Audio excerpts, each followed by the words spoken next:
This is Geek Gab with your host, me, Daddy Warpig, and Dornall. We are back. Geek Gab for Saturday, July 27th, 2019. And today we are talking about D&D's Cosmology, specifically AD&D. But before we get to that fabulous and exciting subject, I got a question for you, Dornall. Hey, what's up? What is the most ported game in history? And it's not Skyrim. It's not Skyrim. No, the most ported game. I'm gonna go with probably Pong or some variation of Pong. Am I close? I'm going to say no. I mean, that's a good guess. But I'm going to say no. I think the most ported game in history is the original Doom. Doom, for sure. It runs on anything. You could run it on an Etch-a-Sketch. I mean, they've got Doom running on embedded systems. They've got Doom running on printers. Oh, have you seen someone did Quake on an oscilloscope? Oh yeah, I did see that. That was awesome. All right, this is going to be the John Carmack Love Hour. Holy cow! Hobbyists have gotten Doom running correctly, without problems, on just about everything under the sun. They have a Doom port for Elon Musk's electric Tesla 3. Okay? When you're in your driveway in park, on their little GPS screen, you can turn on Doom and use the wheel. That's amazing. You can't be serious. I'm not making this up. I swear this is true. Doom can run on anything without any problems. Hobbyists ported it to everywhere. Someone on Twitter said he thinks he's got a pair of socks that Doom runs on. So, like this week, Bethesda, who now owns id Software, who created Doom, they released an official port. These are the people who are paid money to port Doom. An official port of Doom 64 for the Switch. Bethesda, you say? So, apparently, that claim that Doom runs on anything now has to have an asterisk by it. Doom runs on anything, asterisk, except the Switch. Asterisk if it's an official port. That's absurd. That is absolutely absurd. The music is messed up. It'll play for a little bit, and then there's like a blank, and then it starts playing again. And every few seconds, and I've got a picture of this. I got a picture of this because I want to read it to the audience. Every few seconds, this dialogue box pops up. A Bethesda.net account is required to play this title. Please connect to the internet to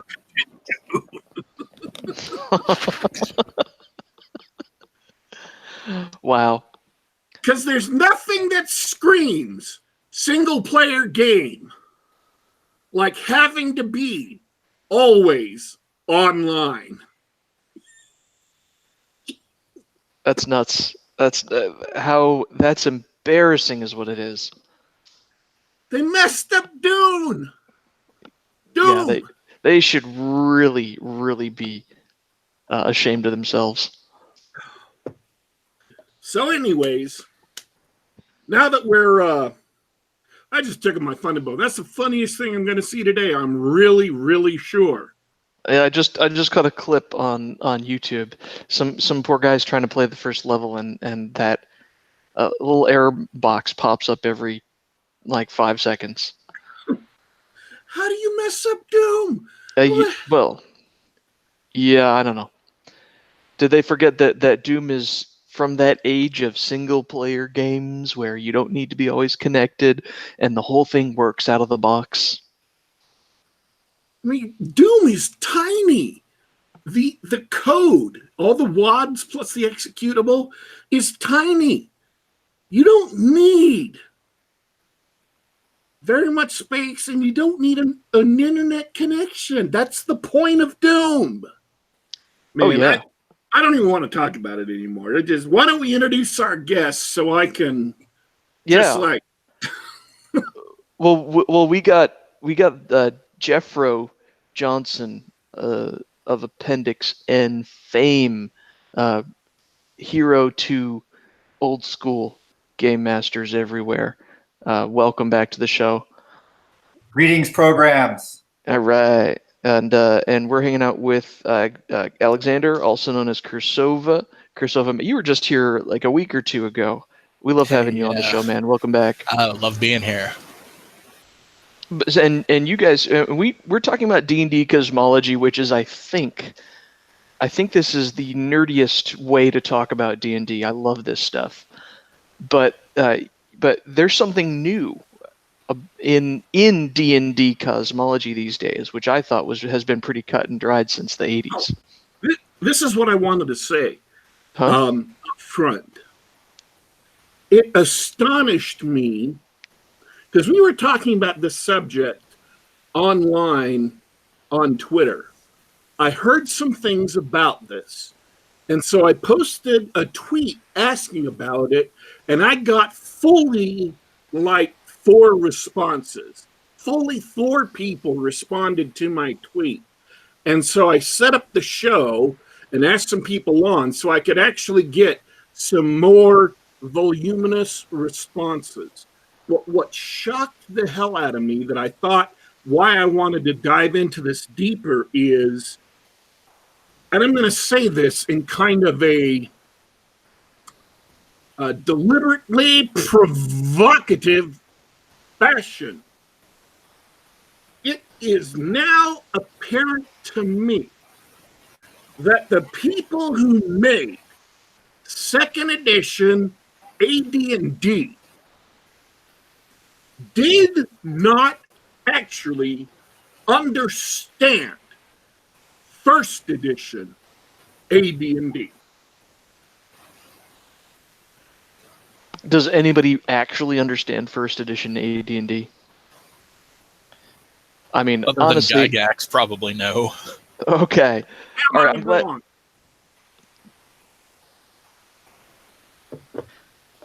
Are you wrong? I mean, I don't know. You've got a whole hashtag dedicated to being right. I don't understand. Jeffro, am I wrong? Well, my knowledge of RPGs drops off very quickly after 1990, so I can't speak to what happened with AD&D 2. But just to provide a little context for this discussion, like what AD&D actually is, I think Ron Edwards has gone into this in some really good detail in some of his posts on the topic. So I'm just going to try to capture just a little bit of how that happened so we can move on. But OD&D kind of came out. It was lightning in a bottle. And as we know from what I covered in Appendix N, and this is how John C. Wright described it. The game was a play anything game, anything from any fantasy story or even a science fiction story that people liked. got glommed together in this awesome kitchen sink of a mess. And then from there, the rules started gaining all these accretions. Complex Games apologist raised this question a few weeks ago. He was very upset that nobody had ever built a clone off of AD&D. Why is it that the OSR has all this love for BX and for Holmes and for OD&D even? Why are they building off of that rather than AD&D? Well, there's a lot there's a lot to that. You guys want to weigh in on that? Actually, I have something interesting that I'm going to go grab and be right back. Okay, so let me explain why I said what I did. If you go back to AD&D First Edition, and I was passed a link to an article by Rick Stump on his Don't Split the Party blog, I believe. And I found out shortly thereafter that apparently we follow each other on MeWe, which it kind of shocked me because I didn't know that. And it kind of shocked me that I didn't know that I didn't know that. Talking about psionics and the effects on play in AD&D, which I hope we'll get to in this show. All of the monsters are listed with psychic or psionic attack and defense modes, and there are several monsters that have that are entirely psionic centric, and the psionic rules, the appendix, are available if the DM chooses to use them, but they form an organic part of the rules if you do choose to use them, whereas in second edition, they're completely separate. They're completely taken out, and so they're not an integral part of the game. Yeah, and something to back that up, right? AD&D was like for a long time the only role-playing game, for a lot of people. D&D was so gigantic and so influential. Everybody was taking it and then playing slightly hacked versions of it to do whatever they want rather than, say, inventing a whole new role-playing game, because that was very, very a new idea in the 70s. But this idea, like you see later in the mid-80s, where there's this move to make things less kitchen sinky. So the monk is going to be pulled out into Oriental adventures. You're no longer going to have a kung fu monk in your AD&D default campaign after that. And then further, taking out those science fantasy elements as well. The science fantasy through the 70s was hard coded into the DNA of the base game. And yes, as Dirty Warpig points out here, you see that most clearly in the integration of psionics into literally everything. And it's sort of pitched as an optional rule, but like, man, the people who made that, they didn't think that way. They took it for granted that you would mash all this stuff together. And a movie that demonstrates just that style of thinking. Ralph Bakshi's Wizards. Yeah. If you want to get tuned into the mindset that was dominant in fantasy and science fiction when AD&D was being formed, I would point you to that. Also, other movies like I think the Dark Crystal actually hews pretty closely to that. Fire and Ice, of course, but what's the other? Oh, I love Call. Man, Call is very much science fantasy, and like that genre just seems to disappear at some point. I don't know why. Because the movies were expensive and got panned. Oh. I mean, Krull deserved a little bit of that. Come on, guys. That was good schlock there. It did have one of the first really good video game adaptations, though. Oh, I don't recall that. Yeah, the Krull Atari game, where it starts out, you fight off the guys who are trying to bust up the wedding, chase them across the plains. You go to the Spider's watchtower. You get the chakra thing. It was a pretty good and faithful adaptation as far as Atari video games go.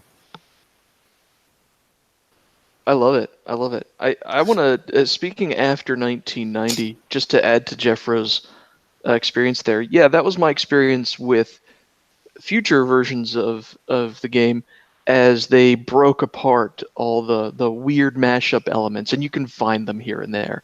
But the science fiction stuff really dropped off, and I'm not alone in not liking any of that stuff in my game. I hate the monk as a class. I hate the idea of Yeah. investigating an alien spaceship and finding laser beams and stuff in my D&D game. I really like to stick close to that fantasy thing, and they cater to that in the rules. Listen, Yeah. AD&D First Edition is for the chosen few only.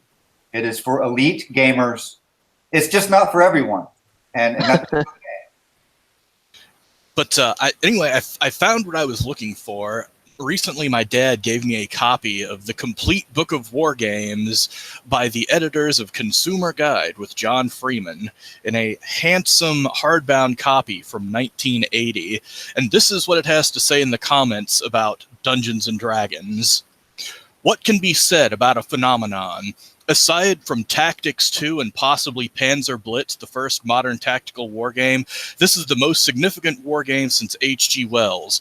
On the other hand, beginning characters are without exception dull, virtually powerless, and so fragile they would fare poorly against crippled mosquitoes, none of which exactly encourages newcomers. To compensate for the inherent flaw in the stupid magic system, many of the spells are redundant, and the effects of the majority are vaguely hopeless. Armor affects the likelihood of being hit rather than net damage sustained, a typically anti-realistic absurdity. None of the numbers, such as those required to hit another character, relate logically to any others, such as defending man's armor class numbers running backwards, but not always. Those of magic armor go backwards and forwards. The essential elements, saving throws, hit points, experience points, and so on, are undefined and poorly explained. The ratio of substance to holes compares unfavorably with the head of a tennis racket.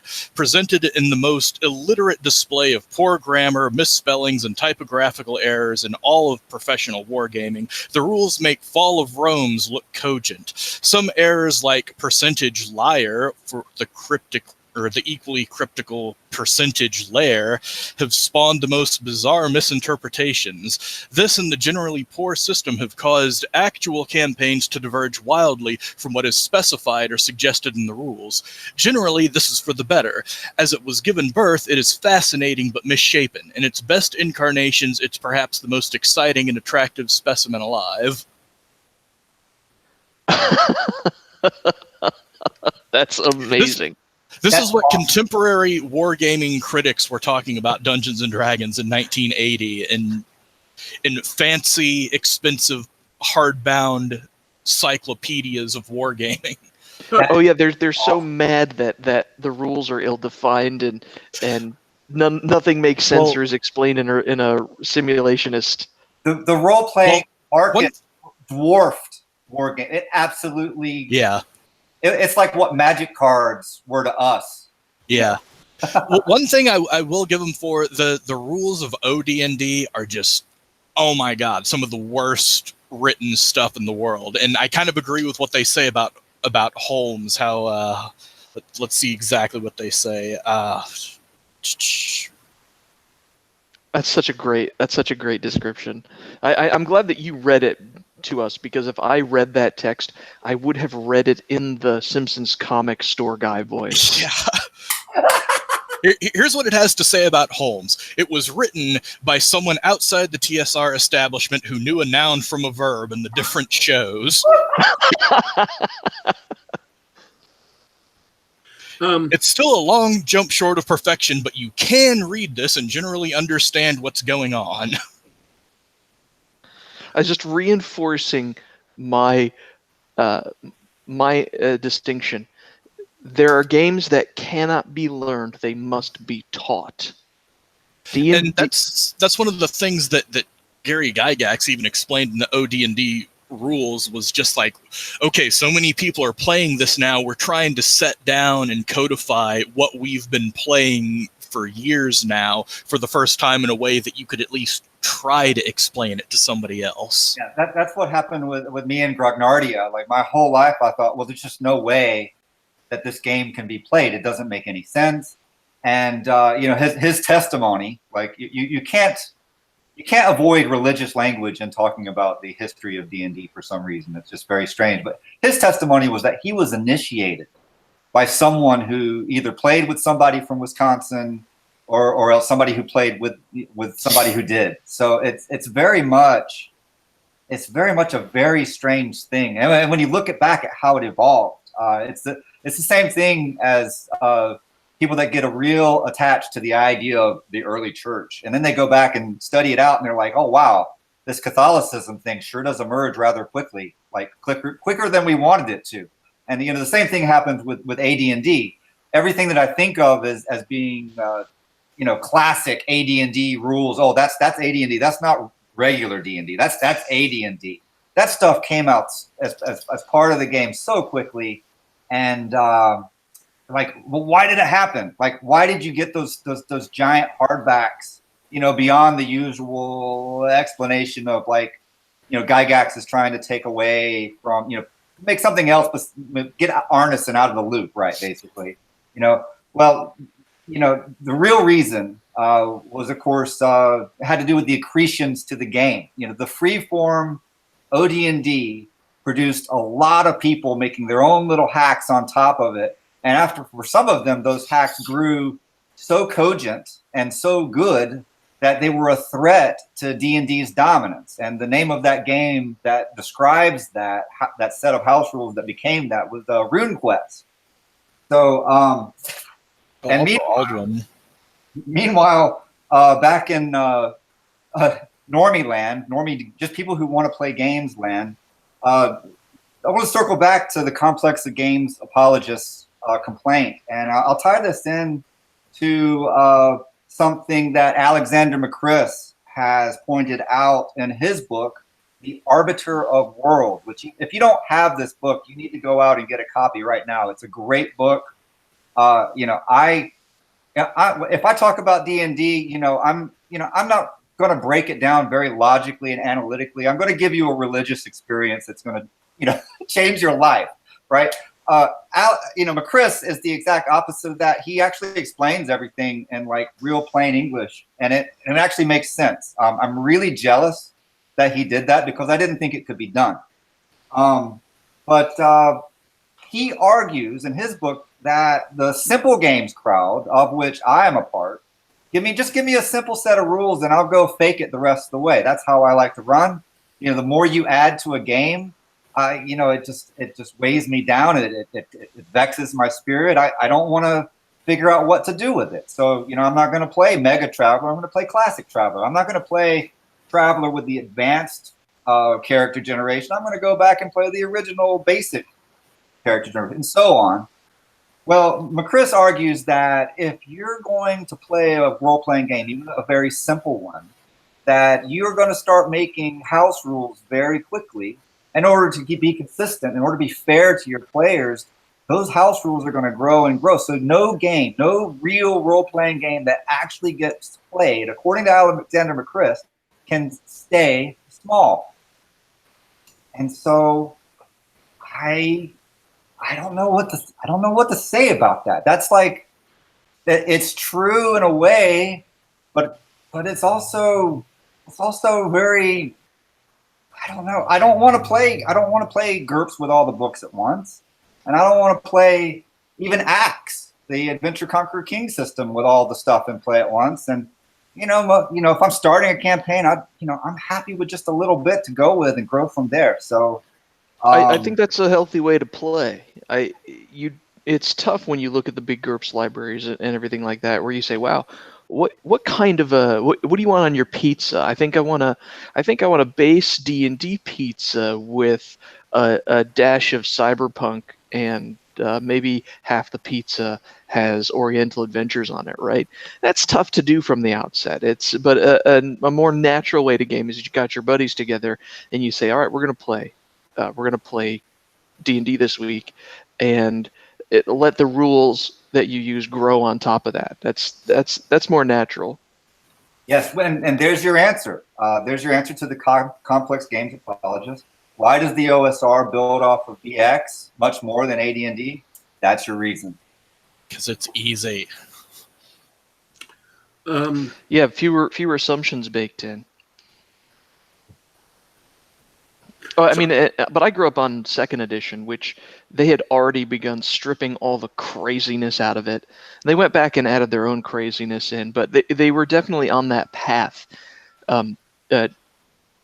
There's a path from AD&D to the current edition of D&D, and it's become more of what it is now. It's a deliberate change based on playstyles and preferences.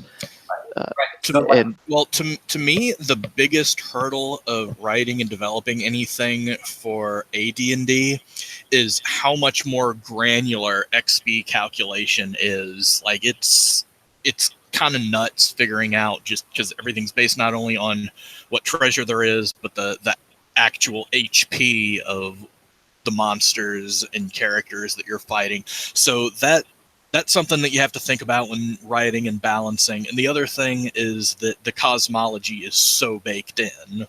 Yes, let's talk about that. And people have told me that I am completely crazy for saying that the cosmology can't be extricated from D&D, and you can't play AD&D without the cosmology. And the reason that alignment doesn't make any sense is because everybody always throws out D&D's core cosmology. Right. Now we already know that alignment comes from both Three Hearts and Three Lions by Paul Anderson and also by Michael Moorcock's Elric stories. And we know that the alignments are not just personal preferences or philosophies. They actually correspond to powers and principalities that are beyond the material plane. Yeah, the way I sort of describe it is beings and persons' resonance frequencies. Everyone has sort of a resonance, even if it's extremely faint, with the frequencies of this or that plane. Like it's sort of an attunement. Like you're the crystal in a crystal radio, and you're picking up frequencies from like Acheron or the Nine Hells or whatever, and they're able to receive you if you've become a more powerful transmitter receiver. Right. So putting this in memology, Broke would be AD&D's alignment system is just garbage pop psychology masquerading as something cool. Woke would be the 9 alignments correspond to planar entities that are at war for the material plane. But the final level, the spoke, is going to be from Mephrodis, what you see on his Twitter account. Elite only, 17 alignments. This is for the chosen few. Anybody that can understand and play this, I am all ears. I would really like to know how that real D&D, real AD&D, how that gets turned into actual play sessions. And the one issue with that is it's sort of a metagaming thing, because the characters aren't supposed to know that their alignment is resonating with this or that extra material plane. You're supposed to, reach a point where you find out, because of your actions and within your alignment, that you've attracted the interest and attention of those planes. So, going in as like a farmer who picks up his pitchfork and stabs an orc and decides to become an adventurer, he's not going to know anything about the crazy cosmological charts and stuff that have like all the different planes and the prime material and the elemental quasi and demi planes. He's not going to know that, so it doesn't really make sense at first level to say, yes, I choose to be aligned with the fields of Elysium. But they did put that cosmology in the player's book. The image, the classic iconic image is right there in the AD&D Player's Guide, and it is cool. It is crazy. Well, and the thing is, though, is the Player's Guide is one of the first things that came out, though, after the Monster Manual. And the Monster Manual was actually a Holmes book. But the Player's Guide is the first time you actually get a sense of what AD&D is beyond old school D&D, OD&D, Holmes, the basic stuff. Right, and your Temple of Elemental Evil, your Spider Queen, all of those early modules are building on that, developing in that. And all of your AD&D supplements, until you like crash into, say, I presume, correct me if I'm wrong, like the Forgotten Realm stuff is sort of a step away from this, but like everything built on and developed this to the point where they could take Jeff Grubb's congealment of all this massive amount, all these accumulations, and synthesize them into his book, The Manual of the Planes, which is probably the most AD&D of all AD&D books. It's like this is AD&D taken to its logical conclusion by somebody who believes you could actually make something coherent out of it. It is brilliant. Yeah. So the default campaign then for AD&D, this is how would you differentiate it from somebody that's going for the default campaign for basic D&D? Well, all D&D is going to start pretty well with the town and dungeon scenario. From there, you'll level up until you are capable of surviving the average wilderness encounter. From there, you will level up until you are name level and can set up a domain of your own in the wilderness. What comes after that? It's not the Mincer Masters or Immortal sets. It is something to do with the planar cosmology. I'd say that's the ultimate end game for all AD&D games, is something happening there, possibly the apotheosis of your characters into the pantheons of some of those respective planes. That's what it's all about. And I think the AD&D modules give you a template of how to work that in as you go and seed that into your game from the earliest stages even. That's incredible. I'm actually not familiar with I'm familiar with the cosmology, because in second edition they decided to see what it was like to adventure in those places in the Planescape setting. But I was just checking out this guy's tweet, which I posted in the chat, and it's in the notes of the show, the 17 alignments thing. This is crazy. This is absolutely crazy. And I have to say, this is the greatest thing about AD&D, is that you can play it for years, and time and again come back to something that Gygax wrote in the Dungeon Master's Guide, and see something there that is an integral part of the game that you never understood before, but which you suddenly see what it really is, and you become enlightened. This is not just, I would go so far as to say this is not just a chosen few game. This is not just elite only. This is a game for the elect of gaming. It really is. I wanted to quote something that sort of reinforces or repeats what you said earlier. In this thread, Mephrodis says, in the AD&D game, alignment is more akin, in a certain sense, to the Platonic idea of the forms, rather than the dualistic eternal struggle between law and chaos, as it is in Anderson Moorcock and the non-advanced TSR versions. I mean, I don't know what more to say about that, but that's why the revelation about Paul Anderson's law and chaos dichotomy, I guess, that was a revelation to me, because I grew up on AD&D and I took it for granted that it was just, well, lawful good is sort of this set of behavior, and then these philosophies, and you can see how this outer plane represents the ideal of those of that philosophy, of that way of being. That plane is the Platonic. The Platonic ideal is just the best way to put it. Right. which is why that in your monster manual, it's not enough merely to have devils. You also need demons as a distinct class of entity, as well as something else called a daemon. So across every single alignment has its own range of monsters and deities. And they try to make the monsters and deities follow from that ideal. It's you kind of know what you're going to get from a chaotic, evil, planar entity, a demon. You know what you're going to get out of a demon, or you never know what you're going to get out of the demon. That's the point of being chaotic evil. And the other thing is the way spells and magic items work with alignment.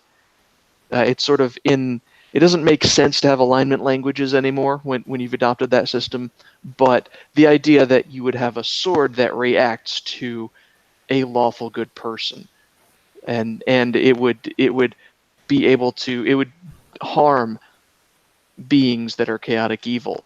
Sort of, you can imagine in your mind's eye those energies from that way of being, the way they cancel each other out. You can imagine those energies using the sword as a conduit, fighting each other. Sort of a material representation of this metaphysical struggle. And there's one more piece on that I'd like to bring out. And when 4th edition GURPS came out, they integrated GURPS Infinite Worlds into it as its default campaign setting. It was a new step for them to have a explicit default campaign rather than an implied one. The idea of GURPS that you could play anything you want was certainly a compelling thing at the time that they were pushing GURPS 4th edition, which was actually, I think of that as yesterday, but that was really a long time ago now. It was 10 or 15 years ago. But like as John C. Wright has pointed out, AD&D was always a play anything game from the beginning. And if you look on that awesome chart on page 121 with the planes broken down in the player's handbook for AD&D, you'll see that in the middle there, that prime material plane is actually a multiverse. So this is not just necessarily like sort of a DC Comics Earth 2, Earth 3, Earth C kind of a multiverse. I believe that's like a Zelaznian Amberverse that is right there at the heart of the game, so that literally anything you can imagine and anything you want is all right there, and the planes just build from there. So I want to jump topics. Because we've talked about the outer planes, we've talked about alignment and how that all plays into 1st edition AD&D. I want to talk about post-apocalyptic AD&D. And why is it that AD&D is a post-apocalyptic game? Why I've seen people assert that. Now, I have some reasons, but I want to hear you guys describe this, because I already know what I think. But I want to hear you guys talk about what you think. Well, I kind of want to use that to talk about how Vancian magic works in AD&D versus D&D, because everybody always thinks that Vancian magic is just fire and forget, and you can only have so many spells in your spell slot. That's what Vancian magic means. No, Vancian magic is where you have a system of magic that was highly categorized, specified down to a science, where there was all this understanding about how it worked, how it interwove with the universe, and then all of that knowledge, bam, it was lost. And the people who are using it today are the ones who've dug it up. You don't understand it. You're trying to learn it. You're going to screw it up. It's crazy. And one of the big differences between OD&D and AD&D, and this is something that a lot of people like hand wave just because they don't realize that they make assumptions about it. It's not the same at all. Oh. In OD&D, your first level magic user has his big book of first level spells. It has every first level spell in it. He starts out with this book. If he loses this book, he can replace it for 2,000 gold. That means that there is a magic spellbook emporium that the wizard can walk down to with his 2,000 gold and buy a new spellbook. The limitations on knowing spells in OD&D is just based on the magic user's intelligence. As soon as he hits a level where he can know those spells, he rolls his percentage based on the intelligence table, and then he either is able to read and understand that spell in his book, or he does not. And as soon as he is able to cast second level spells, he goes down to the Magic Spellbook Emporium, and he pays 4,000 gold and buys a book of all the second level spells. In Advanced Dungeons & Dragons, that's not how it works at all.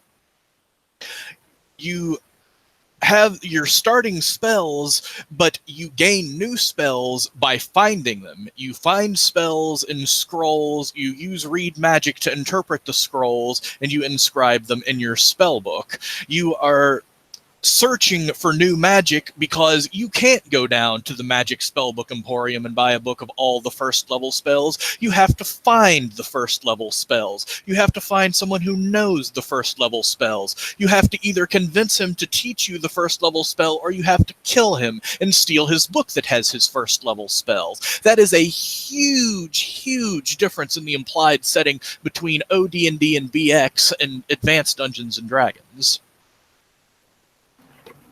Absolutely. BX is a little like that, isn't it? In BX you have is a little weird. BX is a little weird because they stripped out the roll to know spell. In BX, it's kind of weird because you only know your one spell. You don't have other spells in your book. Your book is that one spell. And that makes read magic even crazier, because if you do not take read magic as one of your spells, your magic user has no access to any scrolls you find whatsoever at all, ever. Unless they are scrolls that you yourself scribe. Wow. I don't like that. I don't like the system you described about the scrolls and books and everything. It doesn't really... It makes for a fine game, but it doesn't really make sense in the world if spells can be scribed onto scrolls and spell books and things like that. It's not going to be long before that knowledge spreads out. A world in which magic that can be written down into a book or a scroll is rare doesn't really make sense. It doesn't pass the smell test when that's because everybody starts writing these settings where everybody and their mom is a wizard writing down spells. Yeah, it may be a great introduction to a game, but it's not going to take too many game sessions for you to, to develop a world where the spellcraft is common. Yeah, and it's sort of strange that every game starts at that. How apocalyptic is the setting then? The default setting is pretty way more default than what most people who play D&D want to go with. Let me read to you a quote from someone online. I also used to hang out on the RPG site before I got involved in this massive internet imbroglio, and that took me away from it. One person is talking about, and I started a thread about this very subject, and it got some really good responses. So the person says this: he's using the AD&D system to populate a 10 by 10 area about the size of Ohio. Okay? So in a space the size of Ohio, he got 10 locations. 2 were castles held by monsters or bandits, evil NPCs. 1 was a ruined keep, and the remaining 7 were 2 large cities, 3 towns, and a pair of little spots with a house or farm. So in a space the size of Ohio, you had 2 large cities, which I believe in AD&D terms is what, 30,000 people? Yeah. 3 towns, and a couple of farms. Yeah, which is sort of goes to the point. The densely populated world where you have thousands of wizards running around. Yeah, that's not AD&D. That is not AD&D at all. People think it is. People run their games that way. They write their campaigns that way. But the reason that the whole post-apocalyptic, dead Earth, lost, forgotten, secret magic thing doesn't work and doesn't make sense to Doranol is because people aren't building their worlds the way that AD&D's rule set expects you to build and populate your worlds. And the people who are designing D&D now don't understand how to build and populate the worlds in such a way that makes sense with AD&D's system. So this is the question I wanted to ask. One of the other rules that plays into this post-apocalyptic thing is the fact that you can't make magic items very easily, and some of them you can't make at all. I mean, in order to create a magic item, and you'll have to forgive me, it's been a very long time since I've looked at the rules, you have to cast permanents, and each time you cast permanent, it reduces your constitution by a point, right? Well, some items require permanents, other items just require XP costs. But if you think about how much it takes to earn that XP, that's a huge cost in terms of life and risk and resources to create something that is not even necessarily lasting. Like, healing potions cost XP to make, if I recall. And healing potions were not some alchemical concoction that, you could brew up in your laboratory. No, it was a liquid suspension of a magic spell. So all of these things go together to create a world that's vastly depopulated, where much magical knowledge has been lost, and that implies that there was some kind of devastation that happens. Are there any other rules that play into this assumption?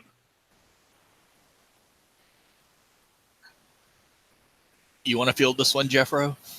Oh, well, I have an oblique answer to that. But like right in the preface, now we're talking about all these odd things that are baked into the AD&D rules. I want to argue that they're not arbitrary. They were created intentionally with a specific goal in mind. This is what's going to sound astonishing. Is when you take them all together. The idea was to counter the wild and woolly, free-form, anything-goes aspect of OD&D, where TSR was not going to do any more of your imagining for you than absolutely necessary, to a new one where the goal was to have things organized in such a way that each player could go take his character into different campaigns without really missing a beat. So when you play AD&D and ignore the central tenets of the default campaign, you're ruining that for everyone. And I want you to feel bad about that. And there's the whole, you don't dump on people who are having fun. And not to dump on people who are having fun, but you see so many people who are like, oh, we like this, but this or that just doesn't work, and I don't understand why it's not working. Well, it's not working for a reason, and the reason it's not working is you're doing it wrong. So let me ask a question. Is there ever an answer as to what this apocalypse was that caused humanity to be wiped out or whatever? It's a spaghetti incident. You don't want to explain it. Yeah. Jack Vance never explains his far future timeline. Yeah, you never know why the dying Earth is dying, other than, it's really far in the future. You never know what caused the guy in Reach to fall. Yeah, and that's okay, because it doesn't really matter to the everyday lives of the people who are there. And having a little magic or a little mystery underneath everything is great. And certainly it's a plague on RPGs to have everything over-explained, just as you see in TV series and movies where they have to just go back and prequel everything. So no, D&D was a forward-thinking game. And on top of that, it's an opportunity for the game master who likes to write his own worlds to provide the backstory that they want. Yeah, if your campaign needs an explanation for why you're in post-apocalyptia, yeah, you're going to need to come up with that explanation. And also, if you take the design of your dungeons or these pockets of ruins left over from that ancient civilization that contain these wondrous treasures and spells, then you might want to tailor those dungeons to the backstory that you have in mind. You might have, a fallen, scientifically advanced civilization because you think it would be really cool for your players to discover a laser beam, deep in one of the dungeons. And it lets you set the flavor of the world, but the rules are the same. Dwimmermount absolutely does all of that from Autark Games. It's a worked example of how if you took some of the core assumptions of AD&D, specifically the mega dungeons that were assumed to be what you would playing in and around, even though none of those had been published in the 70s, it very much applies many parts of what we're discussing here into the actual adventures and dungeon levels. Now, what's interesting about AD&D is it isn't the Mad Max.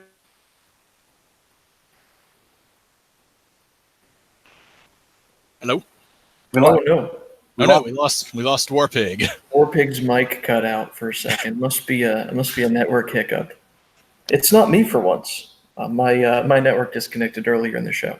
Well, while we wait for him for his mic to get fixed, I have a question for you guys, and I'll put on my cynic hat and my fun-loving 5th edition playing hat.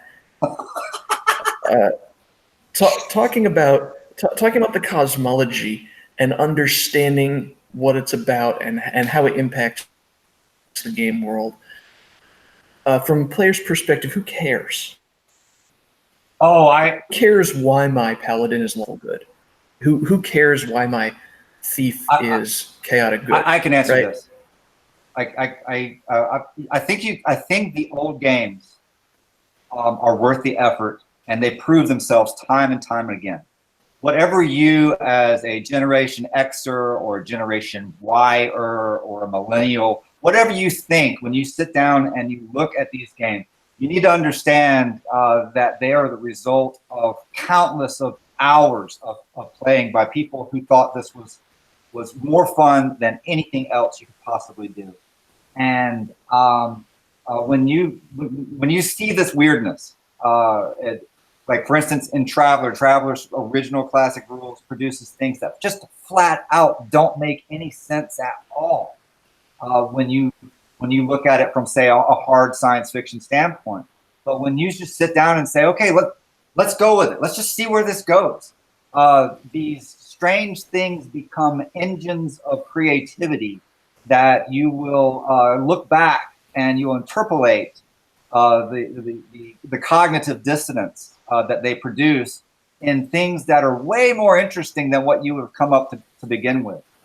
And I think it's worth it to just trust it and then see where it leads.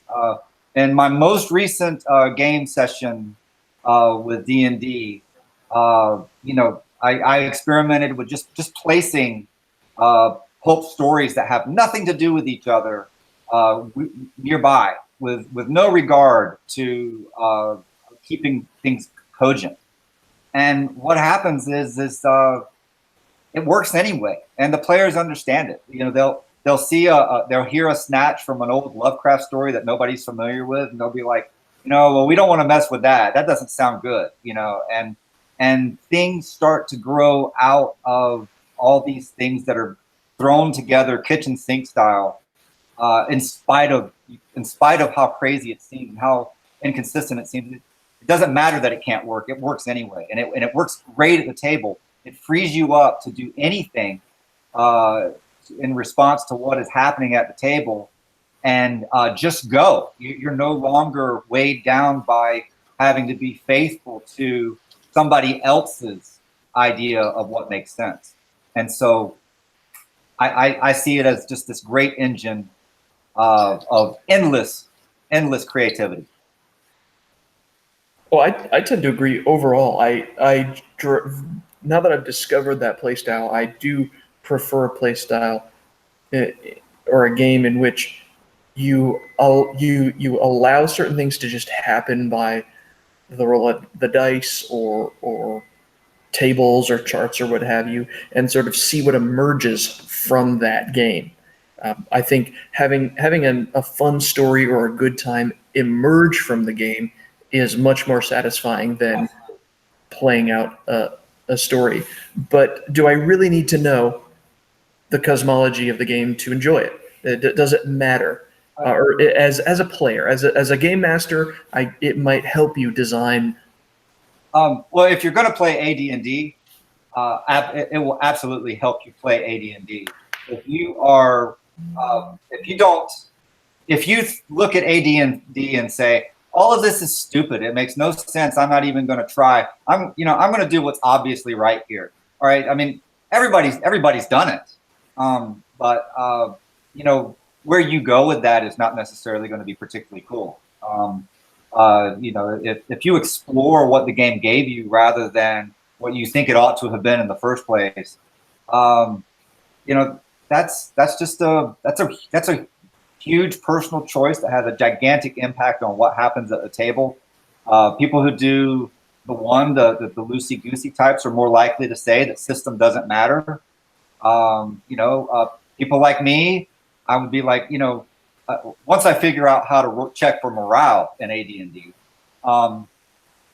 beyond that, it's like, how do you even know you're playing a game if you don't accept something at face value and try to make it work? I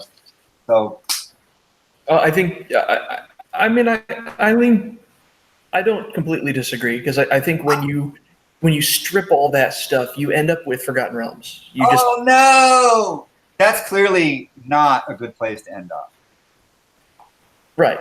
It's bland. It's oatmeal fantasy. And that's clearly a place where you've repudiated the apocalyptic side of AD&D as well. And it's really lame, Oh, it is, yeah. When the point of the Forgotten Realms is the society. It's sort of like playing a modern game, right? It is a modern game in the medieval sense, right? Like you've got big cities, millions of people. Your adventures often involve intrigue amongst existing factions, that sort of thing.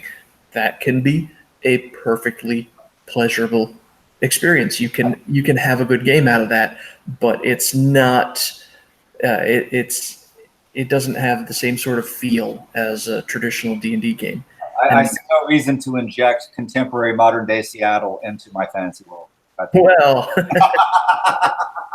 yeah, it's a shame modern day Seattle owns the hobby right now. I will say this: I've been playing 5th edition in the Curse of Strahd module.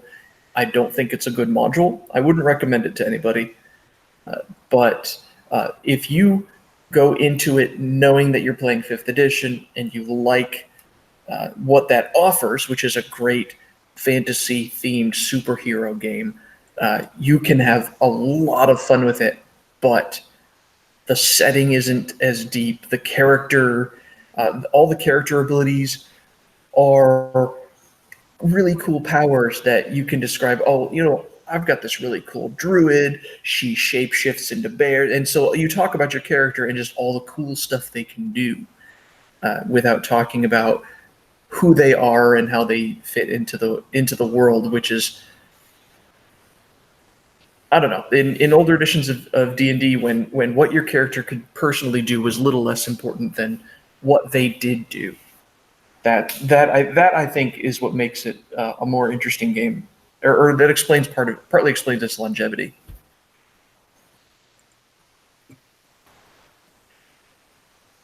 Yeah, I think we're just about out of time, or we've been on for an hour. We could probably talk about this stuff all day, but I think, is there anything else you want to say on the topic for today? Jeffro first. I just wish we had Daddy Warpig back. I'm just lost without his guidance in this conversation. Aren't I here? I'm here, right? You just made it back. Thank you. Hey, welcome back. I was ready to. I was about to scramble and try and remember what your closing script was. I was on the point of it, or I was in the midst of making a good point, though. Did Jeffro finish off what I was saying? Probably not. We didn't really get enough of it before you dropped off. Why don't you go ahead and we'll finish with your with the discussion on your thoughts. We were just talking about AD&D and how it was post-apocalyptic, right? And I was pointing out that the particular kind of post-apocalyptic setting that AD&D is not Mad Max, where it's dropping down into barbarism, nor is it that trough at the bottom of barbarism that you so often see. But it is that place where you are just coming out of barbarism, where civilization is starting to return. And that is why you have a domain play in the game. That's why you have heroes, when they reach certain level, they set up castles and keeps and a wizard tower, and they have followers flock to them because they're going out, they're clearing out the wilderness. They are establishing safe areas. People are flocking to them because they can live there, they can be safe. They're restoring civilization to the monster-infested wilderness. I mean, you're a commoner. You're living in the midst of fabulous keeps and castles of kingdoms of old that have been wiped out. Monsters are everywhere. Humanoids are everywhere. And there isn't much you can do about being safe. And then all of a sudden, this high-level person comes and is doing great things to drive back the darkness, drive back the monsters. Of course you're going to flock to them.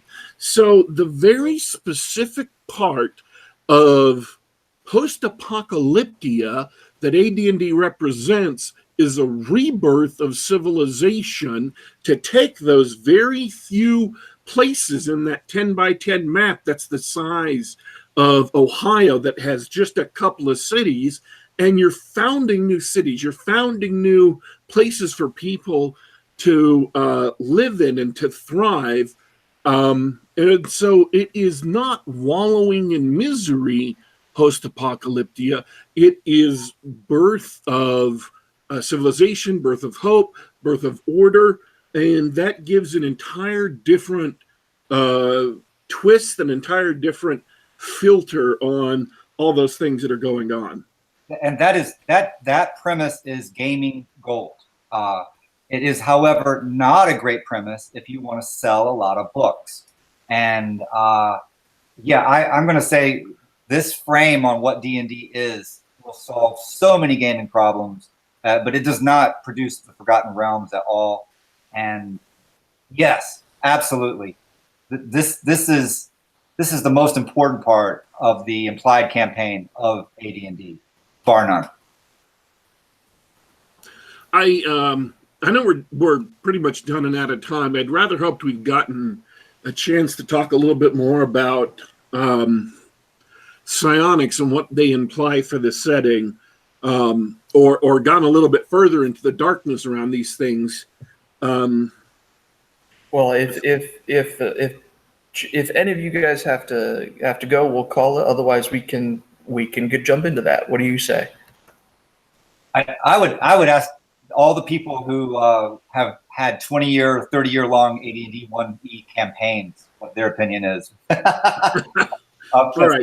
I'm concerned psionics is definitely elite only, chosen few rules. I've never Yeah, understood. that's out of my wheelhouse. So, do either of you have anything to say before we kick off? Thanks for getting this back together. This has been a real good time. This is awesome. This is like, we've known each other online for years now, but this is literally the first time Jeffro and I have actually talked together, you know, in a hangout or anything. So that's awesome. I'm happy to be here. Oh, that's great. We'll have to do it again then. Any last words, Dornall? I'd just like to say thanks so much for you guys coming on, talking about one of my favorite things. And thanks to our listeners hanging out in the chat. I've been talking with a few of you here. There's a couple of really good comments, but why don't you come back and read them in YouTube? Really great stuff.